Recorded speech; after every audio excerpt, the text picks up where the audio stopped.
번째, 예수께 미친 바울이라고 하는 제목으로 하나님의 말씀을 전합니다. 여러분, 스페인 출신의 아주 유명한 화가 피카소라고 하는 분을 아실 줄로 믿습니다. 이분이 만들어낸 이 그림이나 작품은 고가에 팔린 걸로 유명해집니다. 몇 년 전에 이 피카소의 이 미공개 작품이 런던 경매장에서 나와서 경매에 붙여졌습니다. 그 작품이 황소머리라고 하는 작품입니다. 여러분이 보고 있는 이 그림입니다. 황소머리 같이 생겨 있죠. 근데 이게 얼마에 경매가 되어졌느냐? 무려 293억 원입니다. 약 300억 원에 낙찰이 됐습니다. 그런데 이 황소머리라고 하는 이 작품이 어떻게 만들어졌느냐를 들으면 여러분 더 아마 놀라 자빠질 것입니다. 이것은 피카소가 1943년도에 만들어낸 작품입니다. 길을 가다가 쓰레기장 옆에 버려진 자전거가 한 대 있는 것을 보았습니다. 그러자 이 자전거에서 이 자전거 핸들과 안장을 주워다가 이 안장 위에다가 버려진 이 핸들을 올리니까 이런 황소머리 작품이 나왔습니다. 이 버려진 자전거는 더 이상 쓰레기가 아니었습니다. 피카소 손에 들리니까 이 버려진 이 자전거는 무려 300억 원이나 되는 고가의 이 작품이 되어졌던 것입니다. 여러분, 우리의 인생도 이와 비슷하다고 생각합니다. 우리들도 누구를 만나느냐에 따라서 우리의 가치가 달라질 줄로 믿습니다. 우리가 누구를 만나느냐에 따라서 우리의 인생이 달라진다는 것입니다. 우리는 이 만남을 통해서 축복된 인생을 살 수도 있고 또 불행하고 아주 힘든 삶을 살 수도 있습니다. 따라서 우리가 만남의 이 축복을 누리는 것은 우리 인생에서 매우 중요합니다. 여러분, 한번 옆에 있는 분들과 이렇게 인사하시기 바랍니다. 만남의 축복을 누립시다. 만남의 축복을 누립시다. 우리는 그리스도 예수 안에서 이 믿음의 공동체 안에서 만났습니다. 우리 모두는 이 믿음의 공동체 안에서 좋은 만남, 이 축복된 만남을 잘 만들어 간다면 우리의 인생이 아주 변화되어지고 복된 인생으로 바뀌어질 줄로 믿습니다.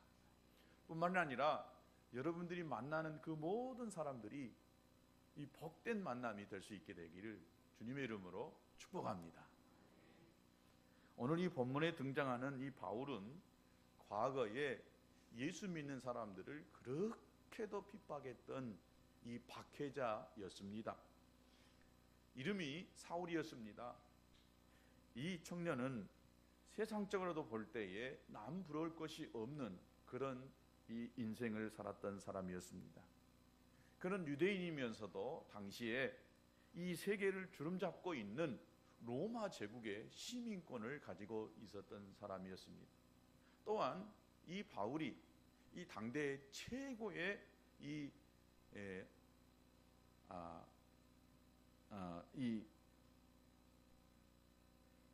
뭐라 해버리니까 지금 내가 갑자기 말이 많은 거예요. 학문적으로도 아주 최고의 높은 경지에 이른 사람이었습니다. 이 가말리엘이라고 하는 그 선생의 이 제자였습니다. 이 세계로 말하면 하버드대나 우리나라로 말하면 서울대를 이렇게 다녔던 사람이었습니다. 또 그가 종교적으로도 아주 유대교의 신봉자였을 뿐만 아니라 율법을 아주 목숨 바쳐서 지킨다라고 하는 이 바리새파 사람이었습니다. 그래서 그는 정치자나 또 이 문화, 종교 모든 방면에서 이 정통하였고, 또 지성을 소유한, 한마디로 말하면 앞길이 훤히 열리는 이런 이 천재 청년이었다라고 볼 수 있습니다. 그런데 이가 하나님을 제대로 알지 못함으로 인하여서 예수 믿는 사람들을 그렇게 핍박하고 어려움을 가져다 주었던 사람입니다. 사도행전 8장 1절에 보면 이 사울이 스데반의 죽임당함을 마땅히 여겼다라고 했습니다. 스데반 집사가 죽게 되어질 때에 그 일을 마땅하게 여기면서 예수 믿는 사람들을 이렇게 박해하고 핍박했던 사람이었습니다. 또 그는 그 당시에 그 유대의 아그리빠 왕 이 앞에서 자기 자신의 죄를 고백한 적이 있는데, 사도행전 26장 9절에 보면 이렇게 이야기했습니다. 나도 예수의 이름을 대적하여 범사를 행하여야 될 줄 스스로 생각했다. 즉 예수를 대적하고 예수를 핍박하는 것이 옳다고 스스로 생각했다라고 하는 것입니다. 또 사도행전 26장 11절에 보면 또 여러 해당에서 여러 번 형별하여 강제로 못 오가는 말을 하게 하고 저희를 대하여 심히 격분하여 애국성까지도 가서 핍박하였다라고 이야기했습니다. 그가 애국에까지 가서 그리스도인들을 핍박할 정도로 아주 종교적으로 열심히 있는 열성분자였던 것입니다. 그러나 그의 열심이 잘못된 열심이었습니다. 그런데 여러분, 이 세상을 움직여가고 성공한 사람들 보면 모두가 다 아주 어떤 일에, 자기 일에 이 열정을 가지고 열심을 품고 살아가는 그런 사람들입니다. 여러분, 미국의 이 애교관들도 들어가지 못하는 곳에 들어가서 아주 많은 돈을 버는 미국의 대표적인 기업이 있습니다. 어디입니까? 코카콜라입니다. 이 코카콜라가 들어가면 그 다음 뒤따라가는 식당이 하나 있습니다. 뭘까요? 맥도날드입니다. 이 세계 구석구석 들어가지 않는 곳이 없을 정도로 모든 나라의 이 공산권이나 또 저개발국이든 전 세계 거의 모든 나라에 다 들어가 있는 곳이 바로 이 코카콜라와 맥도날드입니다. 오죽하면 이 맥도날드의 위치만 제대로 파악하고 있으면 세계 어디를 가도 굶지 않고 잘 먹고 살 수 있다, 온다라고 이렇게 이야기할 정도로, 그만큼 이 코카콜라와 맥도날드는 세계를 어디를 가도 쉽게 찾아볼 수가 있습니다. 필리핀에 가서 며칠 지내다가 왔을 때 보니까 시내에 가서 먹을 만한 식당이 없습니다. 그런데 돌아보면 이 맥도날드 이 가게가 곳곳마다 있어요. 그런데 그 가난한 필리핀 나라임에도 불구하고 이 맥도날드에 가면은 사람이요 왁작지껄해가지고 그렇게 사람이 몰려 있는 것을 보았습니다. 그리고 필리핀에 아주 이 대학 나온 이 여학생들이 좋은데 취직했다 그러면 어디냐? 맥도날드에서 이 햄버거 파는 그런 이 여학생들이라는 것입니다. 가서 보니까 아주 얼굴이요 다 똑같아요. 생긴 것이 어쩌면 그렇게 다 비슷한지, 얼굴이 다 웃는 얼굴이고요, 최고로 좋은 엘리트들만 뽑아가지고 거기서 이 햄버거를 파니까 얼마나 다 아주 이쁘고 또 말도 잘하고 또 매너도 좋고 그런 사람이겠습니까? 이 코카콜라가 세계 곳곳마다 들어가지 않는 곳 없이 들어가고 많은 돈을 벌게 된 이 배경이 있습니다. 이 회사 사장의 헌신적인 노력이 있었습니다. 이 코카콜라 사장은 이 코카콜라를 판매하기 위해서 완전히 거기다가 목숨을 건 사람입니다. 자신의 모든 힘과 정열과 노력을 이 코카콜라 판매를 위해 쏟아부었습니다. 그가 얼마나 이 코카콜라 판매에만 집중을 했는지 누구를 만나든 어디를 가든 무슨 일을 하든 항상 이 코카콜라만 생각하고 코카콜라만 말하고 다녔다라고 이야기합니다. 심지어 이 기자들에게 이렇게 말했다고 합니다. 내 혈관 속에서는 피가 흐르는 것이 아니라 코카콜라가 흐르고 있습니다. 여기를 찔러도 코카콜라, 저기를 찔러도 코카콜라. 피 속에 이 코카콜라가 흐른다라고 할 정도로 이 코카콜라를 판매하는 일에 모든 것을 거는 사람이었기 때문에 이 코카콜라는 세계에서 아주 큰 기업으로 성장할 수 있었고 곳곳에 들어가지 않는 것 없이 들어가는 이런 미국의 대표적인 세계적인 기업이 될 수가 있었던 것입니다. 어느 분야이든 이 한 분야에 집중하고 미치면 성공하지 않을 수 없습니다. 이 땅에서 소위 성공했다는 사람들의 특징은 한결같이 열정적인 사람입니다. 여러분, 많이 배운 사람이 무서운 것이 아닙니다. 힘 있는 사람이 무서운 것이 아닙니다. 어떤 사람이 무섭냐? 목숨 걸고 덤비는 사람이 제일 무섭습니다. 너 죽고 나 죽자 이렇게 달라들면요 이길 자가 없습니다. 현재 가지고 있는 것이 좀 부족해도 한 분야에 미친 사람은 무서운 사람입니다. 혹시 아직 결혼하지 않아서 미래에 짝을 만나야 될 이런 사람들은 짝을 만날 때에 여러 가지 이렇게 조건을 가지고 생각할 수 있겠지만은 그 중에 빠지지 않고 고려해야 될 것이 있다라고 한다면 그것은 바로 열정이 있는 사람. 이 사람을 내 짝으로 만들면 아마 분명히 좋은 짝을 만났다라고 하는 이런 결론을 여러분이 갖게 될 것입니다. 무슨 일을 해도 열정이 없는 사람, 이런 사람은 만나서는 안 됩니다. 1개월이 지나도 1년 전이나 어떤 변화도 없이 열정도 없이 시간만 허비하고 살아가는 사람이 있다라고 한다면 여러분 그 사람 조심하시기 바랍니다. 그 사람의 이 무기력한 이 삶의 방식이 나에게도 전염될 수 있습니다. 그래서 여러분 사람을 만나더라도요 열정 있는 사람 만나야 됩니다. 옆에 사람 한번 봐보십시오. 그 사람이 진짜 열정이 있는지. 그 열정 있는 사람 옆에 있어야 해요. 그 열정이 나한테도 전염됩니다. 무기력하고 아무것도 안 하고 그냥 인생에 비전이 있는지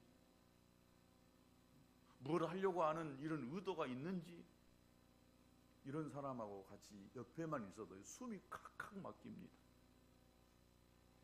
그래서 미래에 이 짝을 만나야 될 사람 그런 사람들에게 권면하는 것은 그 중에 하나 이 열정 있는 사람 열심 있는 이런 사람들을 만날 수 있게 되기를 축복합니다. 여러분 열정을 가진 사람이 미래가 있는 사람입니다. 자기 분야에 미쳐 있는 사람 이 사람은요 무엇이든지 뭔 일을 해도 한 가지 일을 해냅니다. 여러분 예수님을 제대로 인격적으로 만나는 사람들은 열정적이고 헌신적으로 이렇게 변화되어져 가는 것입니다. 예수 믿고 이 성령 받은 사람들은 이 다이나믹한 삶을 살게 돼 있습니다. 여러분 성령님은 굉장히 다이나믹한 분이십니다. 파워풀한 분입니다. 성령님은요, 미지근한 그런 분이 아니에요. 확실한 분입니다. 그러니까 성령 받은 사람, 예수 믿는 사람, 이 사람은 무엇인가 이렇게 자기의 삶을 그저 그냥 그렇게 있는 듯 많은 듯 이렇게 사는 것이 아니라 확실하고 분명한 자기의 캐릭터를 걸고 이렇게 살게 된다는 것입니다. 말도 못하고 또 내성적이고 또 사람들과 이야기하는 것들도 꺼려하고 그냥 생각 없이 비전 없이 그저 내게 주어진 일에 만족하며 이렇게 살았던 사람이라 할지라도요, 여러분 예수님을 확실하게 만나고 성령 받게 되면은요, 그 사람 마음속에 이 성령이 와 계시고 예수 그리스도가 와 있는 사람은 이 마음속에 이 불이 타오르기 시작합니다. 말 못한 자도 말하게 되는 사람으로 바뀌게 됩니다. 적극적인 사람으로 이렇게 변화되어져 갈 수밖에 없습니다. 성령이 그렇게 만들어 가십니다. 예수님이, 하나님의 말씀이 그 사람을요 바꾸가게 돼 있습니다. 아멘.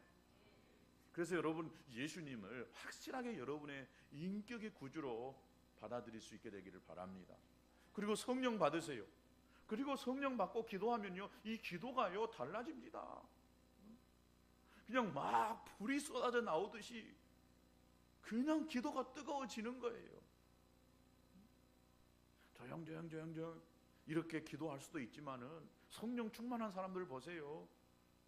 기도하는 이 스타일이 다릅니다. 주여 하고 손 들고 기도하고 부르짖어 기도하고 은혜가 충만하고 성령이 충만한 우리 은서하고 민준이 금요 기도회 때 기도하는 거 봐보세요. 얼마나 열정적으로 기도하는지. 어제도 보니까 유아실에서요, 우리 은서도요 두 손 들고 주여 하고 기도해요. 뭘 알아서 주여 한지는 모르겠지만 벌써 3살 4살이면은요 여러분 방언도 할 수 있습니다. 순수하고 깨끗하니까요, 무엇을 갖다 부으면 그대로 스펀지처럼 빨아들입니다. 여러분 민준이 기도한 거 봐보세요. 얼마나 아주 정열적으로 기도하는지. 소리를 지르고 쫙 막 소리 지르고. 여러분 그 안에 성령이 와 계시니까, 이 뜨거운 성령이 와 있으니까 이 기도가 달라지는 것입니다. 그렇다고 조용 기도하는 것이 성령 충만 안 하다는 말은 아닙니다. 그러나 대부분 그러더라고요. 성령 충만한 사람은 막 이 말을 해도요, 이 입에서요 막 이 화산이 막 폭발합니다. 전도를 해도요 아주 야무지고 적극적으로 이렇게 할 수밖에 없는 거예요. 저는 저와 여러분 모두가 다 이렇게 정열적이고 뜨거운 사람이 될 수 있게 되기를 주님의 이름으로 축복합니다. 얼마나 이 사도 바울이요 열심히 있는 사람이었는지, 이 베스도라고 하는 사람이 바울에게 너 미쳐버렸구나, 너 미쳤다라고 이렇게 이야기합니다. 오늘 본문 24절에 보니까 바울이 이같이 변명하며 베스도가 크게 소리내어 이르되 바울아 네가 미쳤다, 네 많은 학문이 너를 미치게 한다. 바울은 당시에 유대 총독인 이 베스도 앞에서 자신이 다메섹으로 가는 도중에 주님을 만나서 자신이 변화되었다라고 하는 이 이야기를 합니다. 그런데 이 베스도 총독은 이 바울의 이 변화와 또 열정을 이해하지 못하고 오히려 네가 미쳤다라고 이렇게 이야기합니다. 당시 최고의 학문 기관이라고 할 수 있는 이 가말리엘 이 문화에서 공부를 많이 하다 보니까 그 학문이 너로 하여금 미치게 만들었다라고 이렇게 이야기합니다. 여러분 학문이 바울을 미치게 한 것이 아니었습니다. 바울을 미치게 한 것이 뭐였습니까? 그가 다메섹 도상에서 핍박했던 그 예수를 만나고 나니까, 그가 성령 받고 나니까 이 바울이 열정적으로 복음을 전하지 않을 수가 없게 되어졌던 것입니다. 바로 예수가 이 바울로 하여금 미치게 만들었던 거예요. 아멘. 여러분, 이와 같이 열정의 사람들은 때때로 사람들로 하여금 미친 사람이라고 하는 이 오해를 받게 만든 것입니다. 여러분, 창세기에 등장하는 노아를 아시지요? 노아가 뭐가 유명합니까? 방주로 유명합니다. 노아가 방주를 지을 때 그때 방주를 어디다 지었습니까? 바닷가에다 지었을까요? 산 꼭대기에다가 방주를 짓습니다. 비가 쏟아진다라고 이야기하고, 그리고 산 꼭대기에서 가족들과 함께 나무를 비면서 이 배를 지을 때에 사람들은 그를 가리켜서 뭐라 하겠느냐? 미쳤다라고 이야기했습니다. 요한복음 10장 20절에도 유대인들이 예수님을 향해서 귀신 들려 미쳤다라고 이렇게 이야기합니다. 어찌하여 저 사람의 말을 듣느냐라고 이렇게 힐난하였습니다. 또 마가복음 3장 21절에도 예수님의 가족과 친족들을 또 예수님을 보면서 미쳤다라고 이렇게 이야기하면서 예수님을 붙들고 막 나가자 갑니다. 그만 좀 하라고. 너 미쳤다. 창피해서 너하고 가족이라고 말을 못하겠다라고 하면서 예수님을 데리고 밖으로 이렇게 데리고 나가려고 했던 것입니다. 사도행전 2장을 보면 이 마가의 다락방에서 함께 모여서 기도하다가 이 성령 세례를 받은 자들이 막 방언하기 시작합니다. 알 수 없었던 이 언어들을 막 해대니까 사람들이 보면서 그를 미쳤다라고 이야기합니다. 사도행전 2장 12절과 13절에 보니까 다 놀라며 의혹하여 이 어찌된 일이냐 하며, 또 어떤 이들은 조롱하여 가로되 새술이 취하였다. 술 취해버렸구나. 술 취했구나. 정상이여가는 저런 소리를 할 수 없다. 술 취해서 미쳐서 저는 알 수 없는 말을 해대구나 라고 이렇게 했던 것입니다. 이처럼 세상적인 눈으로 보면 이 믿음의 세계를 이해를 못합니다. 육에 속한 사람들은 진리를 알지도 못하면서 믿음의 사람들을 미친 사람으로 취급합니다. 또 조롱합니다. 그러나 여러분, 이 미친 사람으로 취급당하는 것을 두려워하지 마시기 바랍니다. 진리는 언젠가 드러날 줄로 믿습니다. 거짓과 사실은 이 분명하게 판가름 나게 돼 있는 것입니다. 마치 우리 몸속에 있는 질병을 여러분 우리가 가지고 있는 이 눈으로 아무리 찾아보려고 해도 못 찾습니다. 그런데 엑스레이나 또 이 MRI, CT 또 초음파를 가지고 우리 몸의 구석구석을 이렇게 비춰보다 보면 우리 눈에 보이지 않았던 이 질병을 발견해내는 경우가 있습니다. 바로 진리는 하나님의 이 렌즈로 이 판가름 나게 되어 있는 줄로 믿습니다. 사람의 눈으로서는 그것이 옳은 것인가 잘못된 것인가 분별할 수 없지만은 바로 이 하나님의 말씀으로 비춰보면 그것이 분명하게 옳은 것인지 잘못된 것인지 판가름 날 수가 있는 것입니다. 그래서 여러분, 사람의 소리에 의해서 여러분 움직이지 마시기 바랍니다. 하나님이 말씀하시는 그 말씀에 의해서 여러분 행동하시고 그렇게 결정하고 그렇게 행하실 수 있게 되기를 축복합니다. 때로는 그것이 사람들로부터 오해를 불러일으킬 수도 있고 또 손가락질 당하고 조롱당하는 그런 일일 수도 있고, 미쳤냐? 너 어떻게 그렇게 할 수가 있느냐라고 이렇게 하는 오해를 받을 수도 있습니다. 그러나 여러분, 그것이 진리 안에서 행하는 것이라고 한다면 결코 그것을 두려워하지 마시기 바랍니다. 하나님 때문에 조롱을 당하고 복음 때문에 미친 사람이라 손가락질을 당한다면 여러분, 그것이 결국 여러분에게 복인 줄로 믿습니다. 오히려 미친 사람이나 손가락질 당하는 것이 여러분, 우리에게 훨씬 더 축복인 줄로 믿습니다. 예수님은 마태복음 5장 10절에 의를 위하여 핍박을 받는 자는 복이 있나니 천국이 저희 것임이라.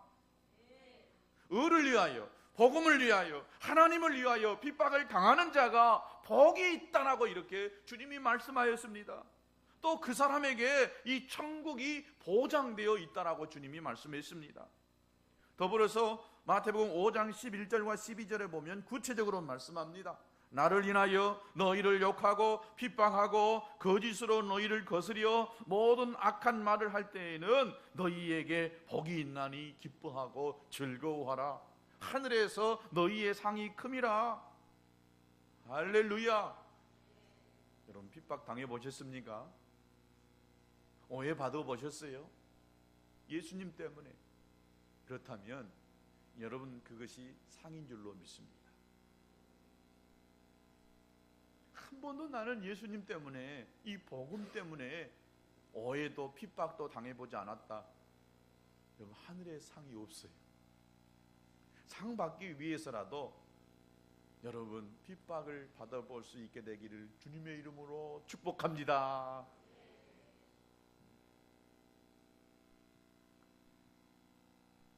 사도 바울은 이 베스도 총독으로부터 미친 사람 취급을 받았습니다.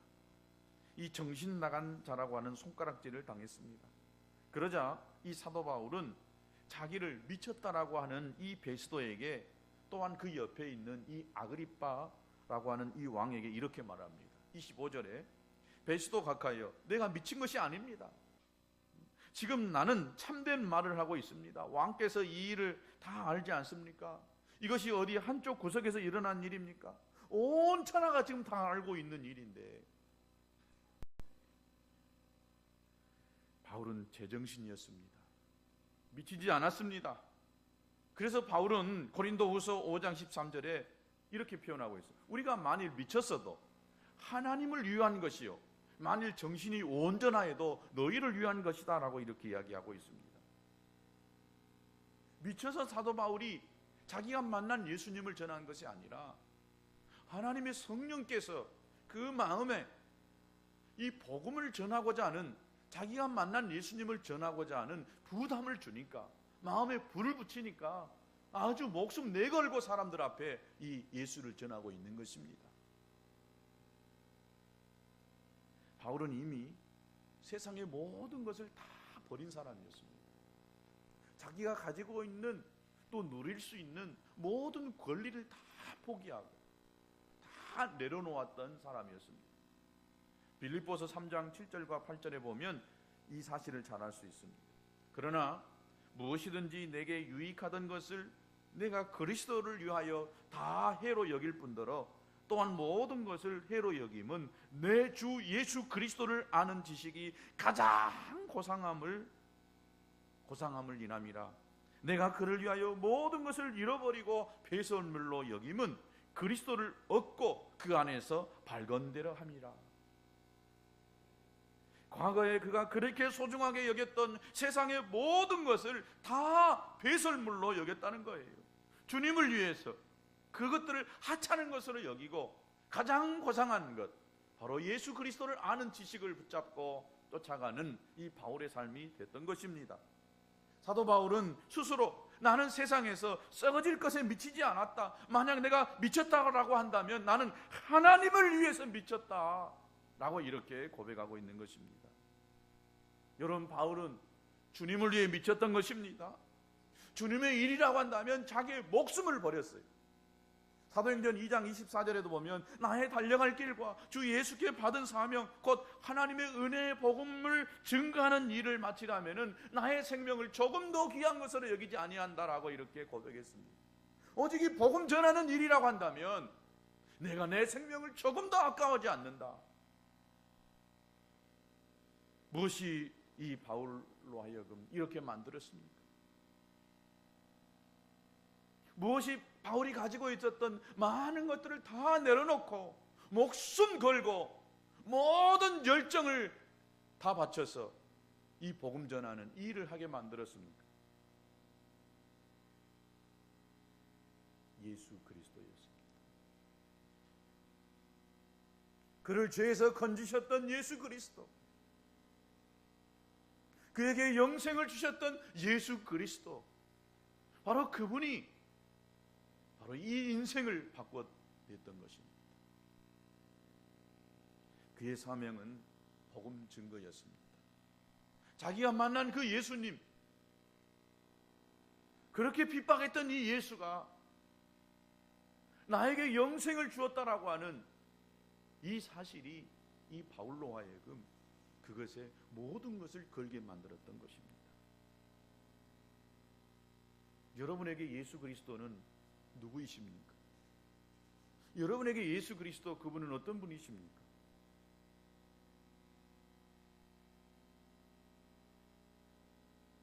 과연 여러분에게 예수님의 영생이십니까? 과연 여러분에게 예수님은 퍼스트이십니까? 첫 번째이십니까? 여러분은 어디에 미쳐 사십니까? 여러분들은 무엇에 시간과 돈과 또 힘을 쏟아내고 있습니까? 사랑하는 여러분, 세상 것에는 목숨을 걸 만한 것이 하나도 없습니다. 그러면 어디에다 우리가 목숨을 걸 만한 가치가 있습니까? 무슨 일에 우리가 미쳐야 하겠습니까? 심리학자들에 의하면 어차피 사람은 어딘가에 미쳐서 살 수 있다고 합니다. 10대에는 친구에 미친답니다. 그래서 친구를 위해서라고 한다면 부모도 필요 없고, 친구 만나기 위해서요, 하여튼 친구하고 같이 있다라고 한다면 어떤 희생을 치르면서도 친구 찾아갑니다. 20대는 어디에 미칩니까? 사랑에 미칩니다. 사랑. 30대는 어디에 미칩니까? 일에 미쳐요. 40대는 이 소유와 정욕에 미칩니다. 50대는 이 권세에 미칩니다. 무엇인가 사람들에게 이렇게 힘이 있게 자기를 움직여 가려고 하는 이 권세에 미치고, 60대에는 명예에 미칩니다. 어차피 사람들은 어느 것에다가 이렇게 거기다가 미쳐서 살 수밖에 없다는 것입니다. 어차피 미쳐야 한다면 어디에 무슨 일에 미쳐야 하겠습니까? 사도 바울처럼 주님을 위해서, 복음 증거를 위해서 미치는 저와 여러분이 되시기를 주님의 이름으로 축원합니다. 이 바울은 총독 옆에 있었던 이 아그리빠라고 하는 이 왕에게 이렇게 도전합니다. 27절에 보세요. 아그리빠 왕이여, 선지자를 믿으시나이까? 믿으시는 줄을 압니다. 그동안 목숨 걸고 이 베스도 총독과 설전을 벌였던 이 바울은 옆에 있는 이 아그리빠 왕에게 도전을 하고 있습니다. 그러자 이 아그리빠 왕은 이 베스도 총독이 바울아, 네가 미쳤다라고 화를 낸 것처럼 이 또한 버럭 화를 냅니다. 야! 네가 나를 지금 예수 믿게 하냐? 라고 이렇게 이야기합니다. 28절에 보세요. 아그리빠가 바울더러 이르되 네가 적은 말로 나를 권하여서 그리스도인이 되게 하려 한다. 네가 나에게 지금 전도하고 있냐? 좀 이렇게 말하고 있는 거예요. 야, 너 미친 바울아, 네가 나를 전도해야.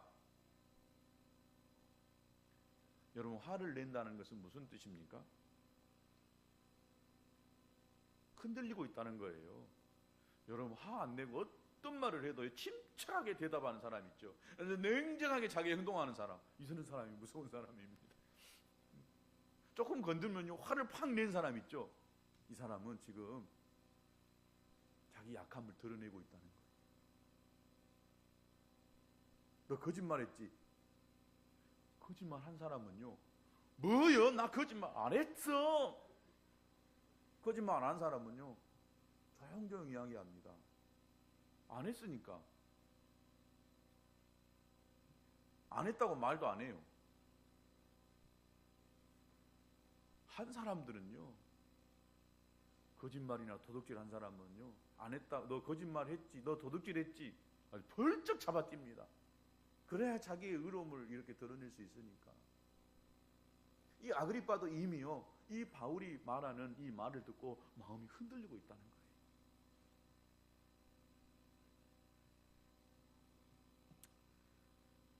바울이 이 말을 듣고 흔들리는 이 아그리파 왕에게 이렇게 이야기합니다. 29절에 바울이 가로되 말이 적으나 많으나 당신뿐 아니라 오늘 내 말을 듣는 모든 사람도 다 이렇게 결박한 것 외에는 나와 같이 되기를 하나님께 원한다. 대단하지 않습니까? 지금 바울이 갇혀 있는 자예요. 요거 빼고는 전부 다 여기 있는 모든 사람들, 베스도 총독이나 아그리파 왕이나 여기 있는 모든 신하들 다 나같이 예수 믿고 영생 얻기를 원합니다 라고 이렇게 권면하고 있는 거예요. 여러분, 얼마나 대단한 말씀입니까? 저는 이 말씀을 묵상해 보면서 얼마나 도전받았는지 모릅니다. 바울이 이렇게 사람들 앞에서 당당하게 여러분이 나같이 되기를 원합니다라고, 다 나처럼 되십시오라고 이렇게 말할 수 있다는 것을 생각해 볼 때에 나는 과연 내 가족들에게, 내 성도들에게 여러분 나같이 사십시오라고 이렇게 말할 수 있을까? 자신 있게 말할 수 없는 내 모습을 발견해 보면서 바울이 너무나 위대하게 보였습니다.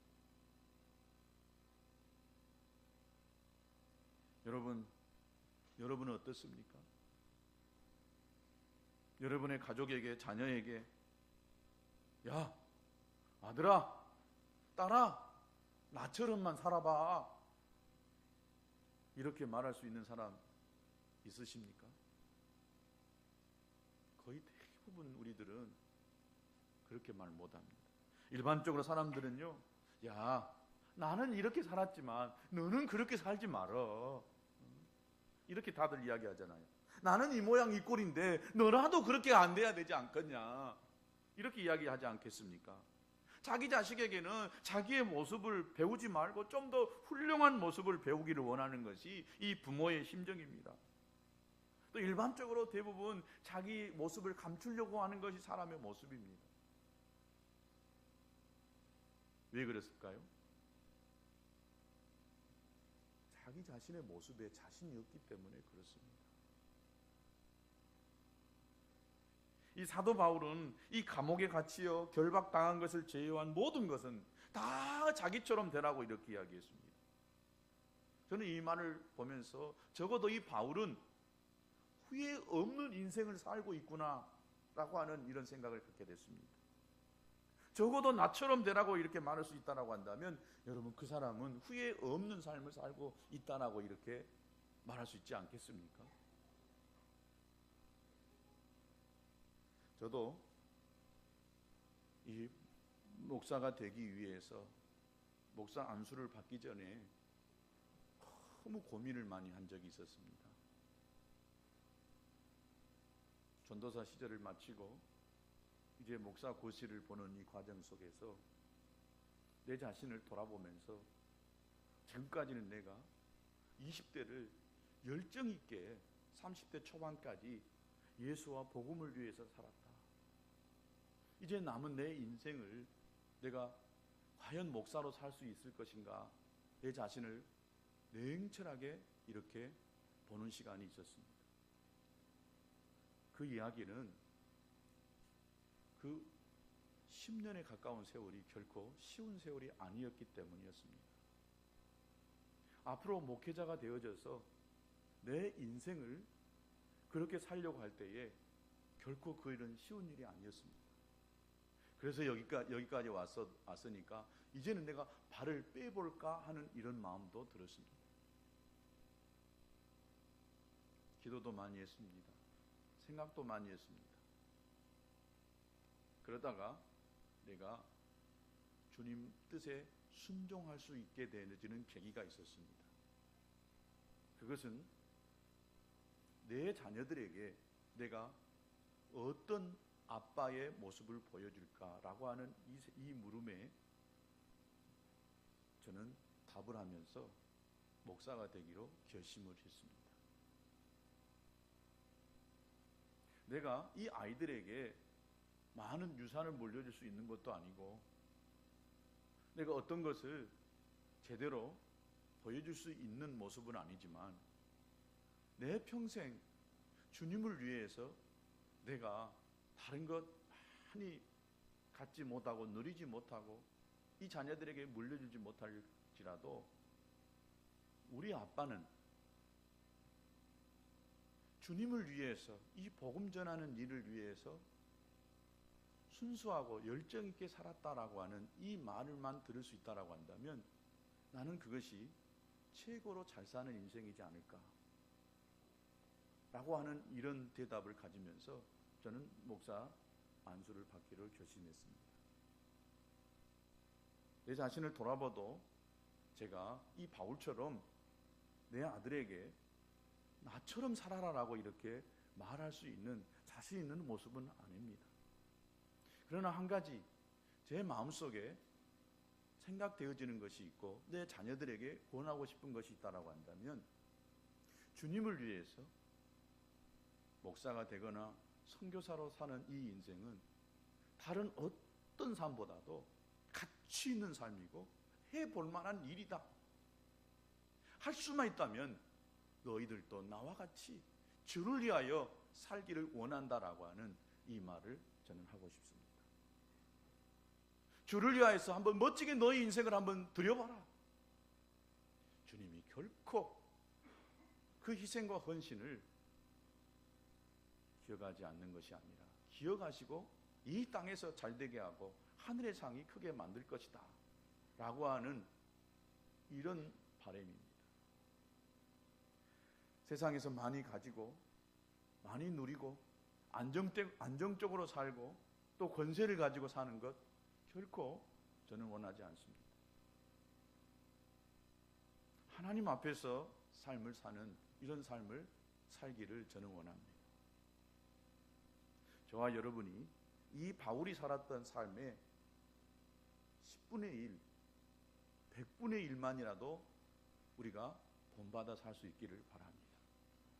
바울이 주님을 위하여 복음 증거하는 일을 위하여서 모든 것을 다 배설물로 여기고 거기에 올인하여 사람들로부터 오해받고 또 손가락질 당하며 미친 사람으로 여겨졌던 이런 삶이 오늘 저와 여러분의 삶 속에서 조금이라도 나타나질 수 있게 되기를 축복합니다.